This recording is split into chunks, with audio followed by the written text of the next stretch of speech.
Praise the Lord. ஏசப்பா எனக்கு இந்த வசனம் மூலமாக பேசினதை உங்கள்கிட்ட ஷேர் பண்ணலான்னு வந்திருக்கேன். மார்க் 14 அதிகாரம் 11 வசனம் பின்பகுதி வாசிக்கிறேன், கேளுங்க. அவன் அவரை காட்டி கொடுப்பதற்கு தகுந்த சமயம் பார்த்து கொண்டிருந்தான். அவன் அவரை காட்டி கொடுப்பதற்கு தகுந்த சமயம் பார்த்து கொண்டிருந்தான். மார்க் 14 அதிகாரம் 11 வசனம் பின்பகுதி. இந்த வசனம் யாரை பற்றி சொல்லுதுன்னா, யூதாஸ் காரியோத்து. நீங்கள் இந்த வசனத்துக்கு முன்னால் எல்லாம் வாசித்து பார்த்தீங்கன்னா அது யூதாஸ் காரியோத்தை பற்றி சொல்லுது. ஏஸ்பா கூட இருந்த ஒரு சீஷன். அவன் ஏஸ்பா அவனுக்கு ஒரு நல்ல ஒரு பொறுப்பையும் கொடுத்து வச்சுருந்தாங்க. அவன் ஒரு ட்ரெஷரராக இருந்தான். எல்லா பணம் செலவு பண்ணுறது, எல்லாம் சேகரித்து வைக்கிறதெல்லாம் அவனாக தான் இருந்தான். ஆனால் அவனுக்குள்ள ஒரு இச்சை வந்ததுனால, பண ஆசை வந்ததுனால அவன் ஒரு சமயம் ஒரு டைம் பார்த்துட்டு இருந்தான். ஏஸ்பாவை காட்டி கொடுக்கறதுக்கு வேண்டி கரெக்டான ஒரு டைம் பார்த்துட்டு இருந்தான். நம்மளும் இதே மாதிரி தான் சில அற்ப இச்சைகளுக்கு வேண்டி ஏசப்பா நமக்கு தந்த அந்த ரட்சிப்பை கூட பெருசாக நினைக்காம அநேகம் தடவை அவரை காட்டி கொடுத்துருக்கோம். நம்மளே சின்னதாக கூட இருக்கலாம், சோஷியல் மீடியா அடிக்டாக கூட இருக்கலாம், இல்லை பெரிய பெரிய பாவங்கள் பண்ணுறவங்களாக கூட இருக்கலாம். ஆனால் ஏசப்பா நமக்கு தந்த ரட்சிப்பை கூட நம்ம வேலை வைக்காமல் அந்த அற்ப இச்சைக்கு வேண்டி ஏசப்பாவை நம்ம காட்டி கொடுத்துருக்கோம். அது சில நேரம் நம்ம தெரியாமல் பாவத்தில் விழுந்துடுறோம். ஆனால் சில நேரம் நம்ம தனிமையில் இருக்கும்போது நம்மளா வாண்டடாக பாவத்தில் விழுறோம். இல்லை நம்ம வெயிட் பண்ணுறோம், எப்போ தனிமையாகவும் அப்போ பாவம் பண்ணலாம் நிறைய பேர் வெயிட் பண்ணுறோம். ஆனால் நீங்கள் பார்த்தீங்கன்னா அப்படி நம்ம பண்ணுறதுனால என்ன ஆகும்னு ஒரு வசனத்தை காண்பிச்சு தர விரும்புகிறேன். எபிரேயர் 6 அதிகாரம் 4 வசனத்துலேருந்து 6 வசனம் வரைக்கும் பார்த்தீங்கன்னா, ஏனெனில் ஒரு தரம் பிரகாசிப்பிக்கப்பட்டும் பரம ஈவை ருசி பார்த்தும் பரிசுத்த ஆவியை பெற்றும் தேவனுடைய நல் வார்த்தையும் இனிவரும் உலகத்தின் பலன்களையும் ருசி பார்த்தும் மறுதலித்து போனவர்களாய் தேவனுடைய குமாரனை தாங்களே மறுபடியும் சிலுவையில் அறைந்து அவமானப்படுத்துகிறபடியால். இந்த வசனம் என்ன சொல்லுதுன்னா, நம்ம ஒருக்கா டேஸ்ட் பண்ணி பரம இவை ருசி பார்த்து, நான் இதை ரட்சிப்புன்னு சொல்ல விரும்புகிறேன். ரட்சிப்பை ருசி பார்த்தோம், அவருடைய நல் வார்த்தைகளும் இனி வரப்போகிற உலகத்தின் பலன்களையும் ருசி பார்த்தோம். நம்ம மறுதளிச்சா, நம்ம இச்சைக்கு வேண்டி மறுதளிச்சா, ஏசப்பாவை மறுதளிச்சா, அது எப்படின்னா ஏசப்பாவை நம்மளே சிலுவையில் அறையிறது மாதிரி. அப்படி அறையிறவங்களுக்கு அது பின்பகுதி வாசித்து பார்த்தீங்கன்னா, அந்த எபிரேயர் 6 அதிகாரம் 6 வசனம் நீங்கள் வாசித்து பார்த்தீங்கன்னா, மனம் திரும்புவதற்கு ஏதுவாய் அவர்களை மறுபடியும் புதுப்பிக்கிறது கூடாத காரியம். அது கூடாத காரியம். ஏசப்பாவை நம்மளை இவ்வளோ விலை கொடுத்து நம்மளை மீட்டும் நம்ம இந்த சின்ன அற்ப காரியத்துக்கு வேண்டி நம்ம பின்வாங்கி அவரை மறுபடியும் சிலுவையில் அறையிறவங்களாக இருந்தோம்னா, அது திருப்பி வர்றது கூடாத காரியம்னு சொல்லுது. இது வாண்டடாக ஏசப்பாவை காட்டி கொடுக்குறவங்க, அந்த இச்சைக்கு வேண்டி வெயிட் பண்ணி காட்டி கொடுக்குறவங்க திரும்பி வர்றது கூடாத காரியம்னு இருக்குது.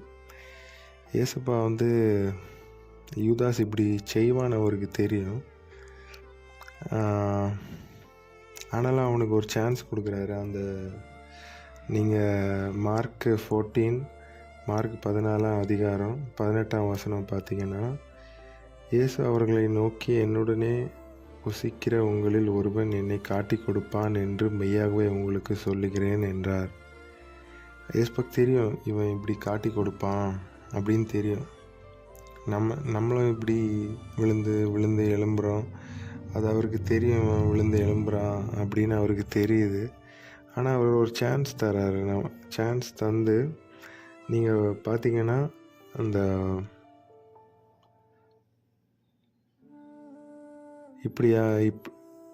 இப்படி யூதாஸ் வந்து இப்படி காட்டி கொடுத்த பிறகு ஆண்டவர் ஒரு சான்ஸ் கொடுக்குறாரு. அவனை அந்த பந்தியில் அமர்தான் வச்சுருக்காரு, அந்த கம்யூனியனில் அமர்தான் வச்சுருக்காரு. நீங்கள் பார்த்தீங்கன்னா மார்க் 14ஆம் அதிகாரம் 22ஆம் வசனம் பார்த்தீங்கன்னா, அவர் போஜனம் பண்ணுகையில் இயேசு அப்பத்தை எடுத்து ஆசீர்வதித்து அதை பிட்டு அவர்களுக்கு கொடுத்து, நீங்கள் வாங்கி புசியுங்கள், இது என்னுடைய சரீரம் என்றார். 23ஆம் வசனம் பார்த்தீங்கன்னா, பின்பு பாத்திரத்தையும் எடுத்து ஸ்தோத்திரம் பண்ணி அதை அவர்களுக்கு கொடுத்தார். அவர்கள் எல்லாரும் அதிலே பானம் பண்ணினார்கள். எல்லாருமே அதில் பானம் பண்ணாங்க, இன்க்ளூடிங் யூதாஸ். அவன் இப்படி மறுதளிக்க போகிறான்னு தெரிஞ்சும் ஏசப்பா வந்து அவனுக்கு ஒரு சான்ஸ் கொடுத்து தான் வச்சுருந்தாங்க. இது வந்து கிருபையின் காலம். இப்போ நம்ம இருக்கிறது வந்து கிருபையின் காலம். இப்படி நம்ம வந்து ஏசப்பாவை மறுதளிச்சிருந்தாலும் அவர் நமக்கு ஒரு வாய்ப்பை இப்போ தரேன்னு ஏசப்பா சொல்கிறாங்க.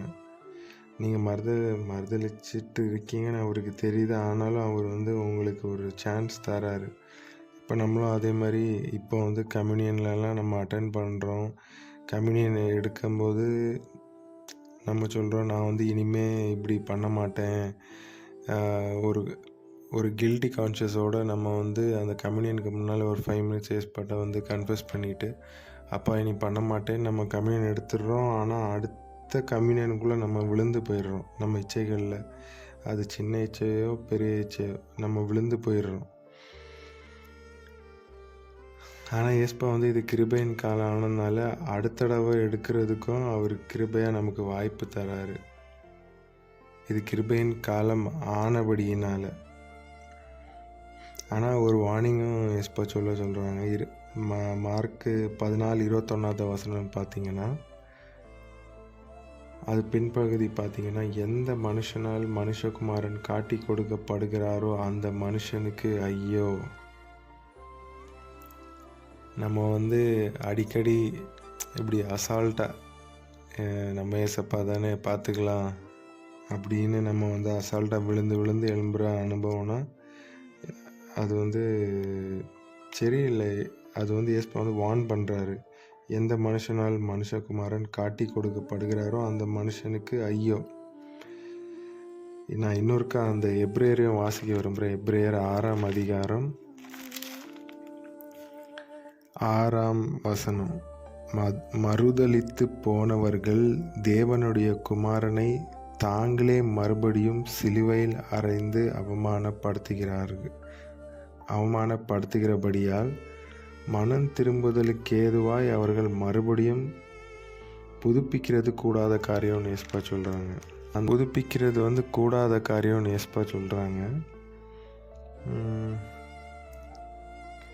அதனால் ஜாக்கிரதையாக இருப்போம்.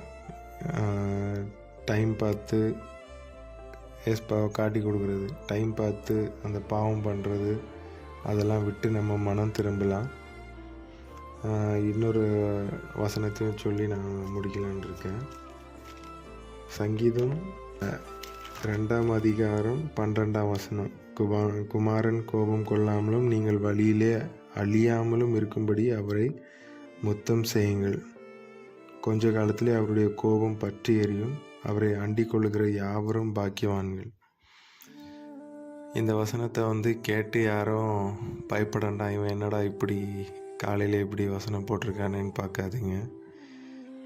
ஏசப்பா வந்து இதை வந்து அவங்க காதுகளில் கேட்க பண்ணுகிறாருன்னா மனம் திரும்புங்க, இது வந்து கடைசி காலம் அப்படின்னு சொல்கிறதுக்கு வேண்டி தான் அவங்கள இது கேட்க பண்ணியிருக்காரு.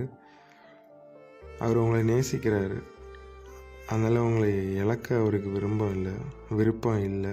அதனால தான் இந்த வசனத்தை உங்கள் காதில் கேட்க பண்ணுகிறாரு. நம்மளும் அந்த மார்க் 14:11 வாசித்த மாதிரி இந்த டைம் பார்த்து ஆண்டவரை காட்டி கொடுக்குறது, டைம் பார்த்து இந்த இச்சையில் விழுகிறது,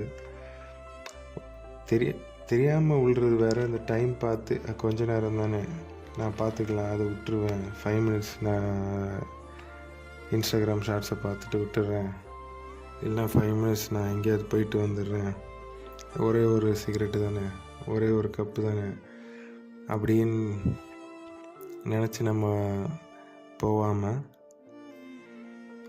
ஆண்டவருக்கு உண்மையாக கீழ்ப்படிந்திருக்க கடவுள். நீங்கள் ஜெபம் பண்ணும்போது இந்த ஒரு வசனத்தை சொல்லி ஜெபம் பண்ணி பாருங்கள். சங்கீதம் 19:13 சொல்லுது, துணிகரமான பாவங்களுக்கு உமது அடியேனை விலக்கி காரும், அவைகள் என்னை ஆண்டு கொள்ள ஒட்டாதிரும்.